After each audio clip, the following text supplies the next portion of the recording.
OG Diaz naglabas ng pahayag patungkol sa talent na ma-attitude. Nagbigay ng opinyon si OG Diaz tungkol sa mga talento na kanyang hawak, lalo na ang mga mayroong attitude. Tinalakay nila ito ni Mama Loy sa kanilang YouTube channel na Showbiz Update, matapos nilang pag-usapan ang isyu na kumakalat tungkol kay Moira de la Torre at ang balitang wala na raw siya sa ilalim ng Cornerstone Entertainment. Ayon kay OG, malungkot man kung totoo ang balita, sinabi niyang mahirap para sa kanya kapag may alaga siyang may attitude. Nagbigay siya ng halimbawa kung paano niya tinatrato ang mga ganitong klaseng sitwasyon. Ayon pa kay OG, kapag naramdaman niyang may attitude ang isang talent mula pa sa simula, agad na niyang nararamdaman ito. Ako kasi ganyan, pag may attitude not necessarily si Moira yung tinutukoy ko Sakin kasi pag may attitude, umpisa pa lang nababanaagan ko na yan.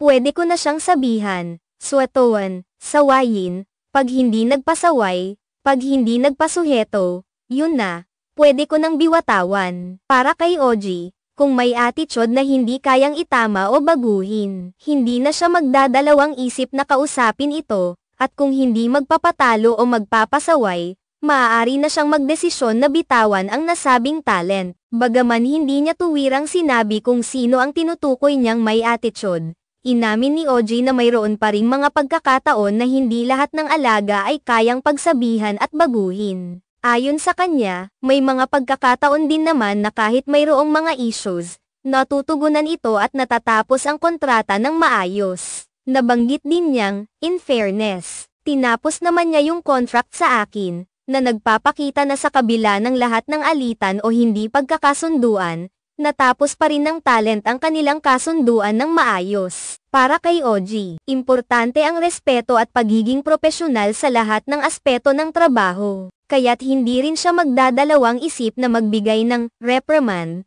o magsabi ng mga bagay na makakatulong upang maitama ang isang sitwasyon.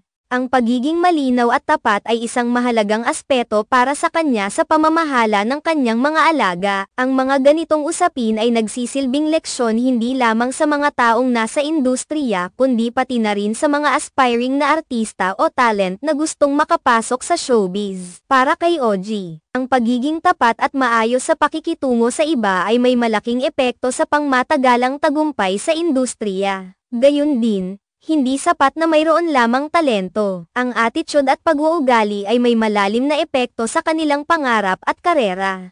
Dahil dito, ipinakita ni OG na ang trabaho ng isang talent manager ay hindi lamang tungkol sa pagtulong sa mga alaga para makamtan ang kanilang pangarap. Kasama rito ang pagdidisiplina, pagpapakita ng malasakit, at pagtutok sa kanilang personal na pag-unlad. Ang pagtulong sa kanila na maging propesyonal at may magandang attitude ay isang hakbang tungo sa kanilang tagumpay sa industriya.